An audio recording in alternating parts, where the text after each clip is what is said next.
பல இயக்குனர்கள் வந்து ரஜினியையும் சத்யராஜையும் சேர்த்து நடிக்க வைக்கிறதுக்கு பயங்கரமாக ட்ரை பண்ணாங்க.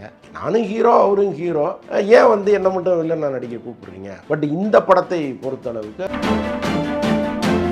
விஜயோட படத்தில் 3 கேரக்டர்னு சொல்லிட்டு விஜய் அப்பா மகன், அதில் மகன் விஜய் தான் அவங்க டிஏஜிங் பண்ண போகிறாங்க. ஸோ அப்படிங்கிற மாதிரி தான் நம்ம கேள்விப்படுறோம். திடீர்னு ஒருத்தர் புதுசாக வராருன்னா இப்போ கருடன் படம் ரொம்ப நல்லா இருக்குங்கிறாங்க. எப்பவுமே டிஸ்ட்ரிபியூட்டர் வாயிலேருந்து நல்லா இருக்குங்கிற வார்த்தை வரவே வராது. அதுலேயே ஒருத்தர் சொல்கிறாரு, அவர் முதல்ல இந்த கதையை ரஜினி கிட்ட சொல்லியிருக்காரு. அன்னைக்கு வந்து ரஜினி இந்த படத்தில் நடிக்கிறேன்னு சொல்லியிருந்தா இந்த படம் என்னைக்கோ வந்திருக்கும். படத்தை பார்த்தவங்க என்ன பண்ணுறாங்கன்னா, இந்த படம் ஓரளவுக்கு நல்லா இருக்கு, இது வந்ததுன்னா வந்து கௌதம் மேனன் மீண்டும் வந்து ஒரு ரவுண்டு வருவாருன்னு நினைச்சு ஹெல்ப் பண்றாங்க.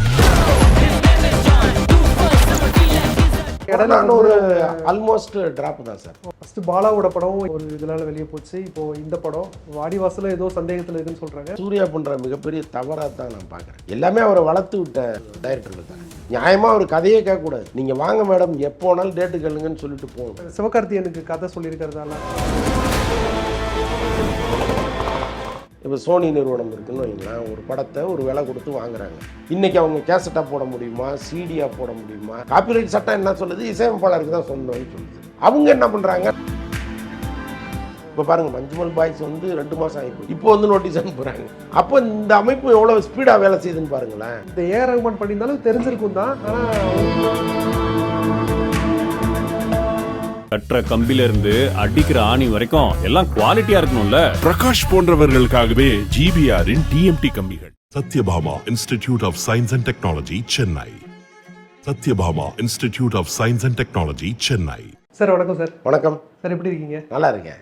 சமீபத்தில் வந்து ஒரு அனௌன்ஸ்மெண்ட் வந்துச்சு, 38 வருஷம் கழிச்சு ரஜினியும் சத்யராஜ் அவர்களும் இணைஞ்சு நடிக்க போறாங்க லோகேஷ் கனகராஜ் படத்தில், கூலி படத்தில் அப்படின்னு சொல்லிட்டு. ஸோ அது பற்றியான தகவல்கள். இடையில பல இயக்குனர்கள் வந்து ரஜினியையும் சத்யராஜையும் சேர்த்து நடிக்க வைக்கிறதுக்கு பயங்கரமாக ட்ரை பண்ணாங்க. பட் ஒவ்வொரு முறையும் அது வந்து ரஜினிக்கு வில்லனாக நடிக்கணுங்கிற மாதிரியே அவர்கிட்ட கேட்கும்பொழுது அவர் ரொம்ப சூடாயிட்டார். ஏன்னா அவருக்கும் ரஜினிக்கும் ஒரு தனிப்பட்ட முறையில் நட்பு இருக்கா என்னங்கிறதெல்லாம் நமக்கு தெரியாது. ஆனால் எங்கெல்லாம் ரஜினி வந்து அவர் கொஞ்சம் தரக்குறைவாக பேச முடியுமோ அங்கெல்லாம் லேசாக மட்டம் தட்டி தொடர்ந்து பேசிகிட்டே இருப்பார். ஸோ அதனாலேயே அவர் வந்து நீங்கள் ரஜினி படத்தில் வெளில நான் நடிக்கணுங்கிறது பெரும்பாலும் விரும்புறதில்லை. ஸோ அப்படி வர்றவங்கள்ட்ட அவர் ஏதாவது ஒன்று இடம் கூடமாக சொல்லி அவர் அனுப்பிச்சிட்டே இருந்தார். பட் இந்த படத்தை பொறுத்தளவுக்கு அவர் வந்து வில்லன் கிடையாது. ஸோ அதனாலேயே வந்து ஓகே அப்படின்னு முதல்ல சொல்லிட்டாரு. பட் இவங்க கேட்கும் பொழுது நீங்கள் வந்து என்கிட்ட கதையை சொல்லுங்கள், எனக்கு கன்வின்சிங்காக தான் நான் நடிக்கிறேன் அப்படின்னு தான் முதல்ல அவர் சொன்னார். அதுக்கப்புறம் லோகேஷ் கனகராஜ் வந்து கதையெல்லாம் சொன்ன பிறகு கேட்டுட்டு நல்லா இருக்கேன் பண்ணலாம் அப்படின்னு சொல்லியிருக்கிறாரு. இதில் வந்து பாசிட்டிவான ரோல் தான். லோகேஷ் சாரோட படத்திலே இதுதான் ஃபர்ஸ்ட் நடிகர் சத்யராஜ். இப்போ தான். ஆமாம் ஆமாம் ஆமாம். லோகேஷ் சார் என்ன 4 படம் தானே? ஆமாம், 4 படம் பண்ணியிருக்காரு. 4லையும் சத்யராஜ் இல்லை. இப்போ தான். ஆமாம். நீங்கள் ஒரு பஸ் சொன்னீங்கல்ல, ரஜினியோட சத்யராஜ் தொடர்ந்து நடிச்சது இல்லை அப்படின்னு. அதுக்கு வேற ஏதாவது காரணங்கள் இருக்குமா? அப்படி எதுவும் இல்லை, ஒன்றுமே இல்லைங்க. இப்போ கர்நாடகா காவேரி இஷ்யூ வரும்போது சத்யராஜ் வந்து ரஜினி விமர்சனம் பண்ண வேண்டிய ஒரு சூழ்நிலைக்கு வராரு. இன்னொன்று, அப்போது அந்த நெய்வேலியில் போராட்டம் நடக்கும் பொழுது சத்யராஜெல்லாம் ரொம்ப ஆக்ரோஷமாக பேசினார். ஆக்சுவலாக இங்கேருந்து கரண்ட்டை வந்து கர்நாடகாவுக்கு கொடுக்கக்கூடாது, அவங்க எப்படி தண்ணியை நமக்கு தராமல் இருக்காங்களோ நாம் வந்து இங்கே உற்பத்தி ஆகிற கரண்ட்டை ஏன் கொடுக்கணும் அப்படின்னு சொல்லிட்டு அந்த போராட்டத்தை முன்னெடுத்தவர்களில் சத்யராஜ் ரொம்ப முக்கியமானவர். அன்றைக்கி பாரதி ராஜா, விஜயகாந்த், சத்யராஜ், இன்னும் பல பேர், வாகை சந்திரசேகர், அவங்கவுங்கன்னு பல பேர் அதில் இருந்தாங்க. அப்புறம் அன்னைக்கு திமுக ஆட்சியில் இருந்ததுனால சந்திரசேகர்லாம் கொஞ்சம் வெளியில் வந்துட்டார். திமுக ஆதரவாளர்கள்லாம் கொஞ்சம் இதில் நம்ம அதிகமாக ஈடுபட முடியாது அப்படின்னு வந்துட்டாங்க. ஆனால் சத்யராஜெல்லாம் ரொம்ப ஃபோர்ஸ்ஃபுல்லாக பேசினார். அவருக்கு என்னென்னா ஏதோ அங்கே தண்ணியை நடுவில் தடுப்பணையை கட்டினதே ரஜினி தாங்கிற அளவுக்கு ஒரு கோபத்தோடு அவர் பேசுவார். எப்போவுமே வந்து இங்கே கொஞ்சம் ஆக்ரோஷமாக பேசும்போது கைத்தட்டுவாங்க. அந்த கைத்தட்டலுக்காக பேசுகிற சில வார்த்தைகள்லாம் இருக்குல்ல, அது வந்து இவருக்கும் அவருக்கும் ஒரு பெரிய ஒரு இடைவெளியை ஏற்படுத்திடுச்சு. ஆனால் ரஜினி வந்து எப்போவுமே அவருக்கு பதில் சொன்னதும் கிடையாது. அதே மேடையில் அவர் இருப்பார். ஆனால் வந்து சத்யராஜ் பேசுகிறதுக்கு எதுக்குமே ரியாக்ட் பண்ணிக்க மாட்டார். அவர் பாட்டை உட்காந்துருப்பார். ஸோ இப்படியே போயிட்டு இருந்துச்சு. நடுவில் வந்து நான் தான் சொன்னேன்ல, வில்லனாக நடிக்கிறது கேட்கும்பொழுது அவருக்கு ஒரு ஆட்டோமேட்டிக்காக ஒரு கோவம் வருது. ஏன்னா நானும் ஹீரோ, அவரும் ஹீரோ, ஏன் வந்து என்ன மட்டும் வில்லனா நடிக்க கூப்பிட்றீங்க அப்படிங்கிற மாதிரிலாம் சில தாட்ஸ் இருந்துச்சு சத்யராஜுக்கு. ஸோ எல்லாமே கடந்து இன்றைக்கி அவருக்கும் ஒரு ஏஜ் வந்துருச்சு. ஒரு பக்குவம் இருக்கு இல்லையா? ஸோ அதனால் இன்னொன்று அந்த டைமில் வெளிப்படையாக பேசுகிறாரு, திரையிலையும் வில்லனா போட்டால் அந்த ஒரு காம்போ நல்லா இருக்கும் கூட இவங்க யோசிச்சிருந்துருக்கலாம் டேரக்டர்ஸ். அதனால இல்லை, கூட சங்கர்லாம் கூப்பிட்டாரு அவர். அந்த சிவாஜி படத்துலலாம் நடிக்கிறதுக்கு சத்யராஜ் தான் கூப்பிட்டாங்க முதல்ல. ஓகே ஸோ ஓகே, ஆதிசேஷன் கேரக்டரில். ஆமாம் ஆமாம், அவர் முடியாதுன்ன பிறகு தான் வேற நடிகர்கிட்ட போனாங்க. Okay okay sir. விஜயோட படத்தில் அவர் வந்து 2 பாட்டு பாடியிருக்காருன்னு யுவன் வந்து சமீபத்தில் ஒரு சூப்பரான அப்டேட் ஒன்று கொடுத்தாரு. அது பயங்கரமாக சோசியல் மீடியாவில் பற்றிக்கிச்சு. ஆக்சுவலாக வந்து முதல்ல டியூன் போடும்போது அந்த டியூனை டைரக்டருக்கு அனுப்புகிற மாதிரியே ஹீரோவுக்கு அனுப்புவாங்க எப்போவுமே. அதாவது இந்த டாப்பில் இருக்கிற ஹீரோவுக்கு அதை அனுப்புவாங்க. அனுப்பி அவங்களோட ஒப்பீனியன் கேட்பாங்க. ஒருவேளை அந்த டியூன் பிடிக்கலன்னா ஹீரோவே மாற்ற சொல்லுவார். ஓகே. ஸோ இதெல்லாம் வந்து முக்கியமாக விஜய்க்கு நடக்கும். ஏன்னா விஜய் பட டியூன் முதல்ல வந்து அவருக்கு தான் போகும். அப்படி பார்க்கும்போது அதில் ரொம்ப கேட்சியான டியூனாக இருந்ததுன்னா நானே பாடிடுறேனே அப்படின்னு சொல்கிற வழக்கம் வந்து அவர்கிட்ட இருக்குது. யூஸ்வலாக ஒரு பாட்டு பாடுவார் படத்துக்கு ஒன்று அப்படிங்கிற மாதிரி. படத்தில் வந்து எது ரொம்ப ஹிட் ஆகுமோ அந்த இது அவருக்கு தெரியும். ஆமாம், டக்குன்னு நம்மளே பாடிடலாம் அப்படி மாதிரி. இன்னொன்று வந்து அவங்க குடும்பமே ஒரு பாடகர் குடும்பங்கிறதுனால அவங்க அம்மா வந்து முறைப்படி சங்கீதம் கற்றுக்கிட்டவங்க. அவங்க மாமா வந்து பிரமாதமான பாடகர் எஸ்என் சுரேந்தர். ஸோ அப்போ வழி வழியாக வர்ற பாடல் வந்து விஜய்க்கும் இருக்குது. அந்த குரல் வளம், அந்த அந்த நளினம் எல்லாமே அவர்கிட்ட உண்டு. ஸோ அதனால் ஒரு படத்துக்கு ஒரு பாட்டு பாடுறதுங்கிறது அவரே வந்து அவங்களுக்கு கொடுக்குற கிஃப்ட்டு. ஏன்னா ரசிகர்கள் வந்து எப்போவுமே வந்து ஒரு படத்தை கொண்டாடுறதை தாண்டி அவர் பாடுற பாட்டுன்னா அதை இன்னும் பெரிய கொண்டாட்டமாக மாற்றுவாங்க. அப்போ இந்த படத்தில் 2 பாட்டு அப்படி அவர் தேர்ந்தெடுத்து பாடுறாருன்னா நிஜமாவே 2 டியூனுமே ரொம்ப நல்லா இருந்திருக்குமோ எனக்கு தெரியல. அதே படத்தில் வந்து 3 கேரக்டர்னு சொல்லிட்டு நீங்கள் கூட ஆமாம், வலைப்பேச்சில் சொல்லியிருந்தோம்.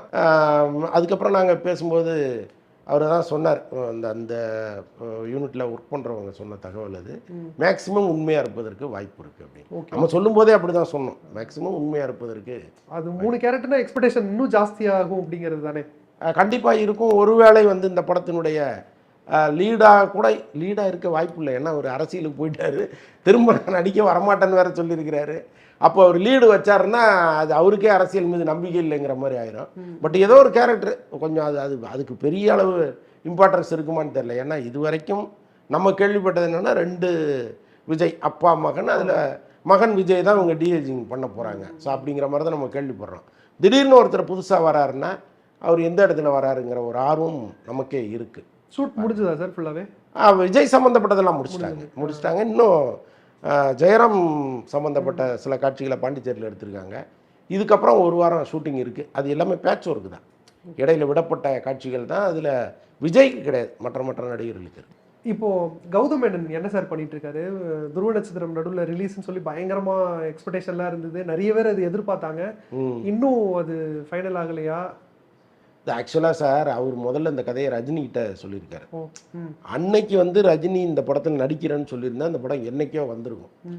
ஆனால் அவர் வந்து ஒரு சாய்ஸ் ஒன்று வைக்கிறாரு, கபாலியா இந்த படமா அப்படின்னு ஏதோ ஒரு சாய்ஸ் ஒன்று வச்சு தானு சார் கொடுத்த நம்பிக்கையில் அவர் அந்த படத்துக்கு போயிடுறாரு, கபாலிக்கு போயிடுறாரு. அப்போ இந்த படத்தை விக்ரமை வச்சு ஸ்டார்ட் பண்ண வேண்டிய ஒரு சூழ்நிலை வருது. நடுவில் வந்து சின்ன ஸ்ட்ரகிள்ஸ், கௌதம் மேனன் படங்கள் சிலது நினச்ச மாதிரி ஓடலை. இப்போ எல்லாமே சேர்ந்து இந்த படத்தை தயாரித்த விதத்தில் கௌதம் மேனன் அவருடைய பார்ட்னர்ஸ் எல்லாருக்குமே ஒரு பிரச்சனை வந்துருச்சு. லேசாக தடுக்கி விட்டால் போதும், அதுக்கப்புறம் நீங்கள் வந்து பள்ளத்துலேருந்து தான் எடுக்கணும் எல்லாத்தையும். ஸோ அப்படி இருக்குது இங்கே சினிமா. ஸோ அதில் போய் அந்த படம் மாட்டிக்கிச்சு. படத்தை பார்த்தவங்க என்ன பண்ணுறாங்கன்னா இந்த படம் ஓரளவுக்கு நல்லா இருக்குது, இது வந்ததுன்னா வந்து கௌதம் மேனன் மீண்டும் வந்து ஒரு ரவுண்டு வருவாருன்னு நினச்சி ஹெல்ப் பண்ணுறாங்க. இதே இண்டஸ்ட்ரியில் பல பேர் அந்த படத்தை வரணும்னு நினச்சி ரொம்ப ஹெல்ப் பண்ணுறாங்க. அதே மாதிரி முக்கியமாக ஃபெடரேஷன், இந்த அகில இந்திய விநியோகஸ்தர் கூட்டமைப்பு வந்து அவங்க தான் இந்த கடன் விவகாரங்களுக்கெல்லாம் அந்த படத்தை வந்து முடக்கி வச்சுருக்காங்க. இப்போ அவங்களே வந்து ஒரு கட்டத்தில் இறங்கி வந்து வட்டிகளை தள்ளுபடி பண்ணி யாரெல்லாம் இந்த இதுக்குள்ளே கடன் கொடுத்தாங்களோ அவங்கள்ட்ட பேசி இப்படி இந்த பேச்சுவார்த்தை போயிட்டே இருக்குது, இன்னும் முடிய மாட்டாங்குது. ஆனாலும் கௌதம் மேனன் வந்து ஒரு நம்பிக்கையோட இதை விட்டுறக்கூடாது அப்படின்னு தொடர்ந்து போராடிக்கிட்டே இருக்காரு.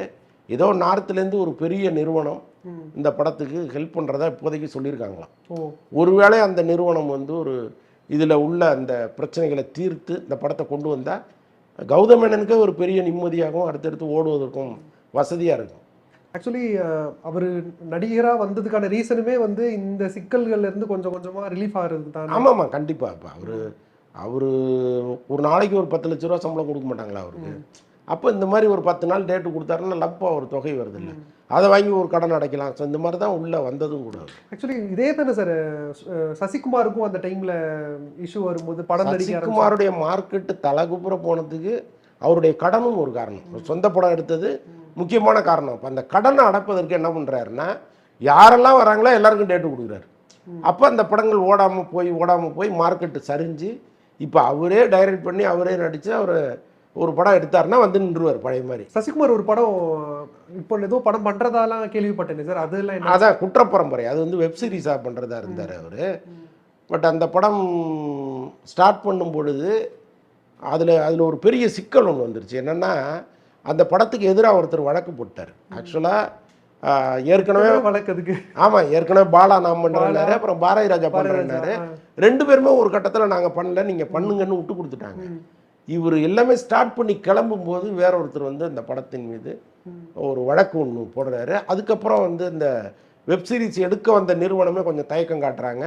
ஸோ அந்த படம் ட்ராப் ஆயிடுச்சு. சூர்யா 44 என்ன சார் அடுத்த கட்டமாக கார்த்திக் சுப்ராஜ் அடுத்து என்ன பண்ணுறாங்க? இப்போ இந்த அடுத்த வாரம் அந்தமான் ஷூட்டிங் போகிறாங்க. போயிட்டு ஒரு 40 டேஸ் அங்கே ஃபுல்லாக முடிச்சுட்டு வராங்க. அது கார்த்திக் சுப்ராஜ். ஆமாம், சூர்யா கலந்துக்கிறாரு. சூர்யா தான். ஆமாம், முழுக்க சூர்யா போர்ஷன் தான். ஜெயமோகன் வந்து இந்த படம் ரிலீஸ் ஆன டைமில் குடிகாரர்களுடைய ஒரு படம் அப்படிங்கிற மாதிரி ப்ரொஜெக்ட் பண்ணியிருந்தாரு. மலையாள சினிமா வந்து பொதுவாக பயங்கரமான ஒரு ட்ரக்கு சொசைட்டியாக இருக்குது அப்படிங்கிற மாதிரிலாம் கேள்விப்படுறோம். அது உண்மைதானா? இங்கேயும் அப்படியான ஒரு சூழல் இருக்குதா? இல்லை, அவர் சொல்கிறது வந்து மலையாள ஃபிலிம் இண்டஸ்ட்ரியை சொல்லல, பொதுவாகவே மலையாளிகள் வந்து தினந்தோறும் குடிக்கிறாங்க. அவங்க இந்த வனப்பகுதிகளுக்கு போகும்போது அந்த பகுதியை வந்து அசிங்கப்படுத்திட்டு வந்துடுறாங்க. பீர் பாட்டில் குடிச்சு உடச்சி போடுறான், இதெல்லாம் அவனுக்கு தெரிய மாட்டேங்குது அப்படி இப்படின்னு அவர் ஜெயமோகன் வந்து திட்டுறார். குடி பொறுக்கிகள்ன்றார் அவங்கள. ஸோ அந்த வார்த்தை வந்து ரொம்ப அதிகப்படியான வார்த்தை தான். ஆனால் அவர் அந்த இதெல்லாம் பார்க்கும்போது அவர் கோவப்படுறார். இப்போ அவர் வந்து வனப்பகுதிகளுக்கு போகும்பொழுது இந்த மாதிரி பீர் பாட்டில் இதெல்லாம் உடஞ்சி கிடக்கும்போது விலங்குகள் கஷ்டப்படுதுங்கிற கோபத்தில் அப்படி சொல்கிறாரு. குடி பொறுக்கிகள் எல்லா ஊர்லேயும் இருக்காங்க. நல்லா யோசிச்சு, தமிழ்நாட்டில் இல்லையான்னா, அங்கேருந்து வர்றவன் இங்கே உடச்சி போட்டு போகிறான், இங்கேருந்து போகிறவன் அங்கே போய் உடச்சி போடுறான். ஸோ இது ஆக மொத்தம் குடிகாரர்கள்ங்கிறவங்க எல்லாமே ஒரே கேட்டகரி தான். இதில் வந்து மலையாளிகள் மட்டும் தனியான்னு நம்ம சொல்ல முடியாது. அவர் அப்படி சொல்லிட்டார். அது வந்து அதுக்கு அவர் கடைசி வரைக்கும் அந்த ஸ்டாண்டர்ட்லேருந்து இறங்கி வரவே இல்லை. நான் சொன்னது சரிதான் அப்படின்னு இருந்துட்டார். மற்றபடி இந்த இண்டஸ்ட்ரியில் நடக்கிற போதை பழக்கம் அதை பற்றி பேசினோம்னா எல்லா இண்டஸ்ட்ரிலையும் இருக்குது. தமிழ் இண்டஸ்ட்ரியில் கம்மியாக இருக்குது. நீங்கள் பாலிவுட்டில் பார்த்தீங்கன்னா ரொம்ப பவுட்ரு ஊசின்னு எங்கேயோ போயிட்டாங்க. கேரளா இண்டஸ்ட்ரிலையும் இருக்குது. நம்ம பார்த்தோம், இந்த பயங்கரமாக கடத்தி ஒரு நடிகை கடத்தி காரில் பலாத்காரம் பண்ணி அது பெரிய கேஸாக போயிட்டுருக்கு இல்லையா. ஸோ இங்கே வந்து இருக்குது பார்ட்டி கலாச்சாரம்ங்கிறது நம்ம ஊரில் ரெகுலராக இருக்குது. நடுவில் கூட ஒரு நடிகை பயங்கரமான ஒரு ட்ரக்கு வந்து இங்கே உலாவது பண்ணுறாங்க அப்படின்லாம். அதான் அவங்க சுசித்ரா சொன்னது ஒரு பக்கம். அது இல்லாமல் இங்கே இந்த யாஷிக் ஆனந்தெல்லாம் வந்து இப்போ ரோடு ஆக்சிடென்ட் ஆகி ஒரு உயிர் பலியே ஏற்பட்டுச்சு. ஸோ இந்த பார்ட்டி கலாச்சாரம்ங்கிறது இங்கே இருக்குது. ஆனால் இப்போ மற்ற மாநிலங்களில் இருக்கிற அளவுக்கு அந்த போதை வஸ்துகள் வந்து வேற மாதிரி இங்கே வந்திருக்காங்கன்னா இது வரைக்கும் இல்லை.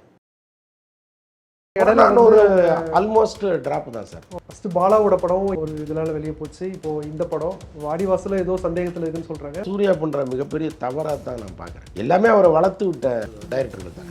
நியாயமா அவர் கதையே கேட்கக்கூடாது. நீங்க வாங்க மேடம் எப்போ வேணாலும் டேட்டு கேளுங்கன்னு சொல்லிட்டு போகணும். சிவகார்த்தியனுக்கு கதை சொல்லியிருக்கிறதால கட்டுற கம்பில இருந்து அடிக்கிற ஆணி வரைக்கும் எல்லாம் குவாலிட்டியா இருக்கணும்ல. பிரகாஷ் போன்றவர்களுக்காகவே ஜிபிஆரின் டிஎம்டி கம்பிகள். Sathyabama institute of science and technology, Chennai. Sathyabama institute of science and technology, Chennai.